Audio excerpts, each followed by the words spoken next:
Эфирден алықлар вақты студияда Алсын Нұриева исәмісіз. Бүгінгі шарылышының түп темалары. Оқығаштын шулай мекен менің ойдағы сөздер мында бұл кітапта yazılғаннар мекен деп мені онсы да нешектір заинтересовать етіп алды енді. Бірнеше ел текшірінілер нәтижесі. Бүгілмәді туған яқны үйренуші тарихшы Станислав Недобешкин яңа китабын тәқдим етті. Біздің 11-ші сыйныфны 27 бала тамамлады. Шуларның 9-ы инде 1-ші һәм 2-ші дәрәҗәле медальләргә лайык булдылар. Алар безнең олимпиада яклапта, спорт яклапта, иҗат яклапта бик булган, бик уңган балалар. Истәлекле мизгел. Азнакайда 11-ші сыйныфны уңышлы тәмамлаучыларга медальләр тапшырдылар. На самом деле, да, это ожог щелочью. Вот ожог щелочью, это тоже, видите, аллергическая сыпь, порез. Вот этот вопрос на 5. Файдалы yol. Әлбәттә, авиамодельләштерү һәм осталык фестивале узды.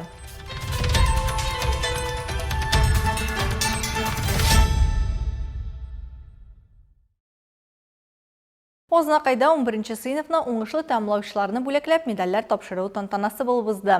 Быел район һәм шәһәр мәктәпләрен барысы 214 укучы тәмамлаган. Аларның 19% медалистлар. Тантаналы чарада район җитәкчеләре, мәгариф бүлеге белгечләре, мәктәп директорлары, чыгарылыш укучыларның әтиенләре катнашты. Тулырак Эльмира Шәрифулланың сюжетында. Чараның төп геройларын, алтын һәм көмеш медаль ияләрен район башлыгы Марсель Шайдуллин котлап, алда зур максатларга ирешүләрен теләде. Рәхмәт әтиеңнәргә, укытучыларга, сезгә бик зур рәхмәт. Укып бетергәч, Азнакайга кайтып, бергә эшлибез, Алла бирсә, Азнакайны бергәләп күтәргә язсын. Котлауларга мәгариф бүлеге җитәкчесе Зульфия Гыйләҗева да кушылды. Здесь есть медалисты, которые также являются победителями призерами Олимпиад. Агымдагы елда чыгарылыш имтиханнарын 2 укучы 100 балга тапшырган, 100дән артык укучы югары балга ия булган. 2025-26 уку елында безнең 11-ші сыйныфны 27 бала тамамлады.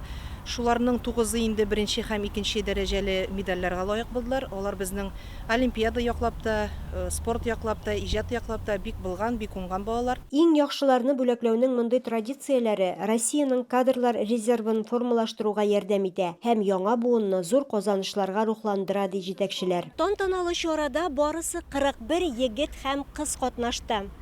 Мәктәп еллары артта калды, алда олы тормыш көтә. Нәкъ менә алар өчен зур мөмкинлекләргә юллар да ачык булачак. Эльмира Шәрифуллина, Алмаз Иксанов, Руслан Ярмиев. Яңалыклар вакыты Луч Әлмәт телекомпаниясы.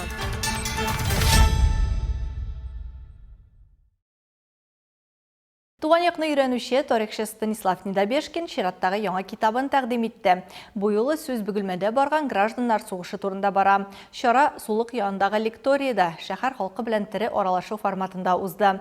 Тулырак алдагы сюжетта. Бөгелмәдә гражданнар сугышы тарихы китабы ул туган якны өйрәнүче Станислав Недобешкин тикшеренүләре. Аңа берничә ел киткән. Китап авторы архивларны өйрәнгән, иске документларны тикшергән, истәлекләрне чагыштырган һәм кайчандыр Бөгелмәдә барган вакыйгаларның катлаулы һәм кайвакыт каршылыклы мозаикасын бергә тупларга тырышкан. Сегодня мы подготовили презентацию книги. Бүген Бөгелмәдә гражданнар сугышы тарихы китабын тәкъдим иттек. Китап өчен мәгълүматны озак җыйдык. Берничә максат куеп эшләдек. Иң мөһиме тулы кыйммәтле хронология ясау һәм моннан 100 ел элек булган хәлне сөйләү иде. Анда революция турында да сүз бар. Аның Бөгелмәгә булган йогынтысы һәм гражданнар сугышы ал шартлары турында сүз бара. Китап 300 дәнә тираж белән чыккан. Аны шәһәр китапханәләрендә табып булачак. Сатып алырга да мөмкин. Автор китапта коры факт һәм даталар гына түгел, ә шул заман рухын күрсәтергә тырышкан. Фронт сызыгының төрле якларында басып торган кешеләр, аларның өметләре, куркулары һәм максатлары турында сөйләргә тырышкан. Гөлира Төхфәт кызы Вәлиева китапны беренче булып сатып алучыларның берсе. Бүгенге мероприятиегә мин бик зур ихласым белән килдем. Сугыш вакытындагы кешеләрне туры килде миңа, алар белән очрашырга. Минем апаларым аларны беләләр. Алар күбесе дә Бөгелмәдә булдылар. Безнең семейный бары дусларыбыз Каримовлар, бик участник гражданской войны. Шулай булгач, менә ихласым белән килдем инде. Китапны оғылып, оқығаштын, шулай мекен менің ойдағы сүзлер мында бұл китапта язылғаннар мекен деп, мені онсы да нешектір заинтересовать етіп алды енді. Шорада мәдәният һәм шәһәр музейлары хезмәткәрләре шәһәр халкы өчен кызыклы интерактивлар, мастер-класслар, квизлар, квестлар оештырдылар. Анда яшь бөгелмәлеләр, әти-әниләре тарих турында җитди сөйләшүләр алып барганда һәм гаилә тарихлары белән уртаклашканда рәхәтләнеп күңел ачтылар. Айсылу Миңнебаева, Ямьяхин, яңалыклар вакыты, Луч, Әлмәт телекомпаниясе.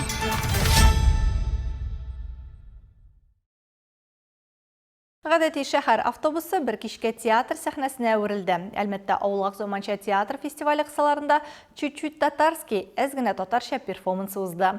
Тамашачыларны бу кичтә электрон музыка, биюләр һәм шәһәргә яңача караш көтте.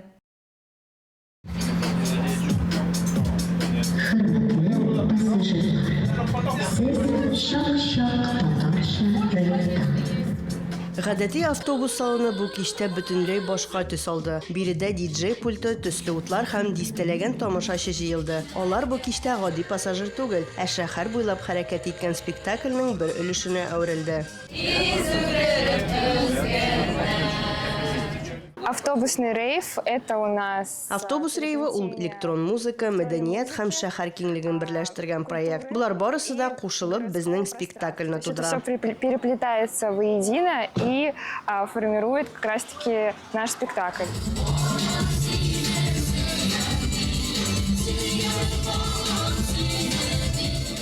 Бу сәяхәттә катнашу өчен алдан теркәлү генә кирәк булган. Күпләр өчен мондый форматтагы заманча театр белән танышу беренче тәҗрибәгә әйләнде.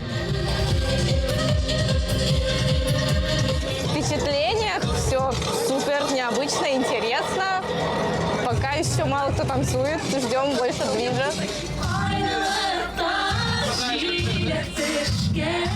Гадәти булмаган рейс шәһәр халкы игътибарында җәлеп итте. Урамнан узучылар якта автобусны кызыксынып күзәтте. Ә эштәге катнашучылар җырлап биеп кенә калмыйча кичке Әлмәт күренешенә дә сокланды. Бу кичтә шәһәр үзе дә спектакльнең бер өлешенә әверелде.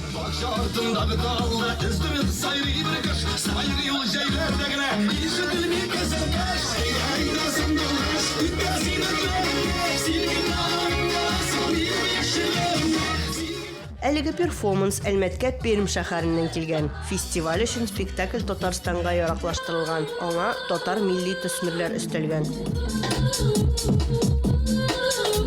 Вообще изначально у них... Башта бу спектакль Коми Пермяк телендә куелган. Әлмәткә фестивальгә килгәч, аны Татарстан өчен җайлаштырырга булганнар. Шуңа күрә спектакльгә әз генә татарча дигән исем бирелгән. Анда татар телендәге текст та яңгырый. На татарском языке производительный текст.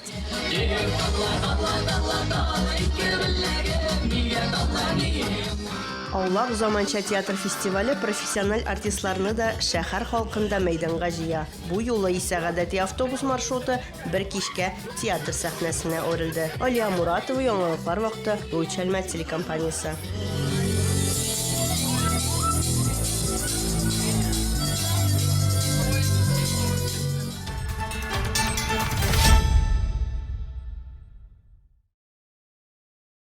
Қоракуй сквері бірнеше сағатке зур ижады лабораторияға әуірілді. Рәсім сәңғаты фестивалі қысаларында ашық хауада бір вақытта рәсім ясау үшін 500 шәһәр халқы һәм қонақлары жиылды. Оларның ижадлары белән біз де танышып қайттық. И у нас будет отражение в воде, то есть ту же самую травицу, только в перевернутом виде мы рисуем. Кичке сәгать 5-тә Қоракуй сквері зур ашық ыстаханәгә әверелә. Рәт-рәт тезелгән мольбертлар, төсле буяулар, елмайып иҗат итүчеләр, зурлар да балалар да үзләрен рәсем сәнгатендә сынап карады. Илгизә Шагидуллина кечкенәдән үк рәсем ясарга ярата. Үскәч бераз рәссам булып эшләп ала да 20 елга бу шөгыльне читкә алып куя. Тик 2 ай элек рәсем ясау аны чыннан да илһамландырганын аңлап, яңадан күнекмәләренә исенә төшерә. Бүген мин менә шундый матур песи ясыйм, кара песи. Рәсем ясарга мин бик нык яратам, бәләкәй чактан ук.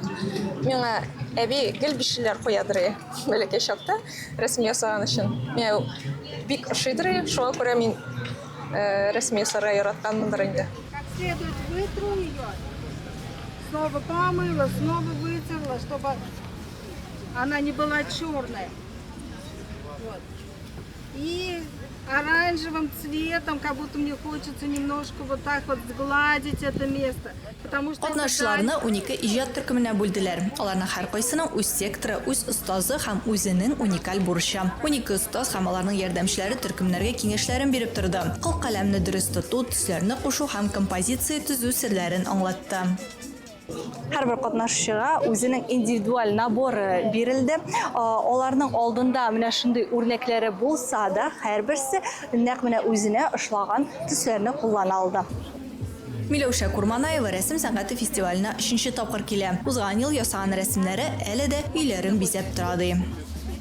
Рәсем ясарга килдек. Аларга бик ошый. Ул рәсем ясарга минем улым художественный мәктәпкә йөри.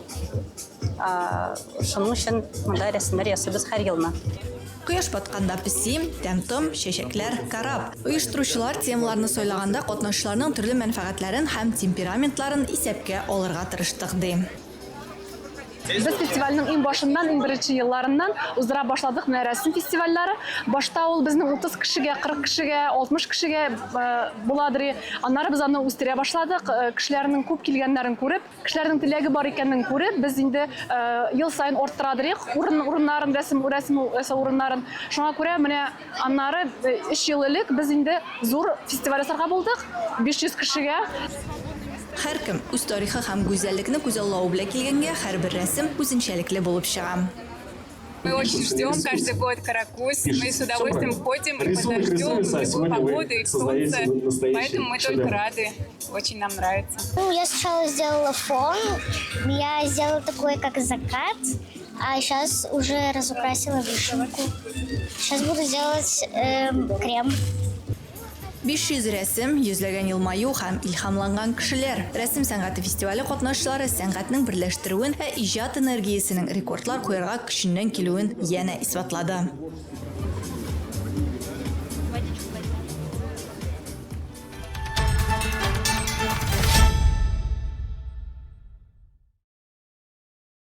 Шәһәр су саклагычында Күк канат исемле күк һәм осталык фестивале узды. Күрше халык фестиваленең җәйге сезоны җиңүчесе булган вакыйга Сабина Гатина инициативасы белән тормышка ашырыла. Аның максаты шәһәр халкы һәм кунаклары өчен файдалы ял оештыру.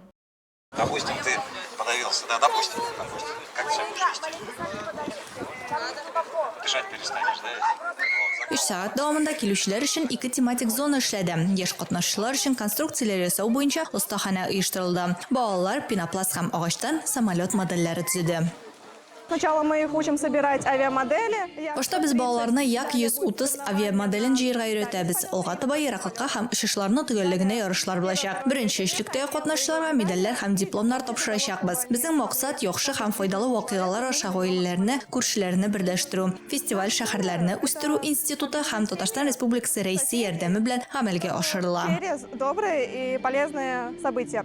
Фестиваль реализуется при поддержке Института развития городов и Раисы Республики Татарстан. Сабина Гатина авиамодель спорты белән 10 яшеннән шөгыльләнә. 2020 елда бу спорт төрендә Татарстан Республикасы чемпионы була. Нәкъ менә шушы бай тәҗрибә һәм үз эшенә мәхәббәт Күк канат проектының нигезенә салынган. Проектны тормышка ашыруда аңа якыннары һәм остазы Татьяна ярдәм итә. На самом деле, да, это ожог щелочью. Вот, ожог щелочью, это тоже, видите, аллергическая сыпь, порез. Вот этот вопрос на 5.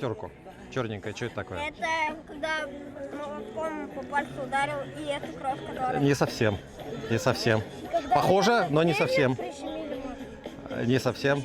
Это когда в розетку пальчик засунешь, будет такой электрический ожог. Янәшәдә беренче медицина ярдәме күрсәтү буенча практик дәрес оештырылды. Ләйсән Сибгатуллина шәһәр су саклагычына ял итәргә гаиләсе белән килә. Ул өстәмә белем бирү педагогы булып эшләгәч, әлеге белемнәр аеруча актуаль ди. Гаиләсе белән бергә вакытны файдалы уздыруына шат. Беренче ярдәм күрсәтү бигрәк тә мөһим, кирәк ул. Һәр вакыт көтелмәгән хәлләр була. Шуга белү һәм ярдәм итү бик мастер-класста катнашу бик кирәкле. Рәхмәт. Катнашчылар кан китүне туктату, төрле җәрәхәтләр, йөрәк реанимациясе һәм җылы һава сукканда ярдәм итү кагыйдәләре турында белде. До 70% гибнет. 70%-ка кадәр кешеләр ашыгыч ярдәм килгәнче юл транспорт хәрәкәте яки башка нинди дә булса җәрәхәтләр нәтиҗәсендә үлә. Ашыгыч ярдәм уртача 20 минуттан килә. Магистраль артерияләргә зыян килгән булса, кеше 2 минуттан вафат була. Шуңа күрә беренче ярдәмне бик тиз күрсәтергә кирәк. Поэтому нужно очень быстро уметь оказывать первую помощь, это архиважно. Чара дәвамында кунаклар кулдан ясалган авиамодельләр күргәзмәсе карый алды. Күк канат фестивале тагын 2 мәртәбә узачак. Киләсе очрашу 9 август Комсомол паркында планлаштырылган.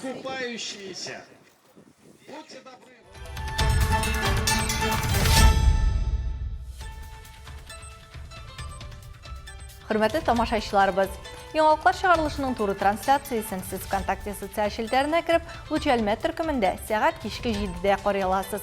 Безнең иң кызыклы сюжетларыбызда рәсми аккаунтларыбызда урнаштырыла. Моннан тыш сез үзегездә яңалыклар, актуаль вакыйгалар һәм проблемалар белән уртаклаша аласыз. Моның өчен экраннардагы сылтама буенча күчәргә мөмкин. Төбәгебез өчен сыйфатлы һәм мөһим яңалыкларны бергә булдырыйк. Бүгенге чыгарылышта шулар иде. Мин Алсу Нуриева һәм монтаж операторы Динара Гайнетдинова сезнең белән саубуллашабыз. Исән сау булыгыз.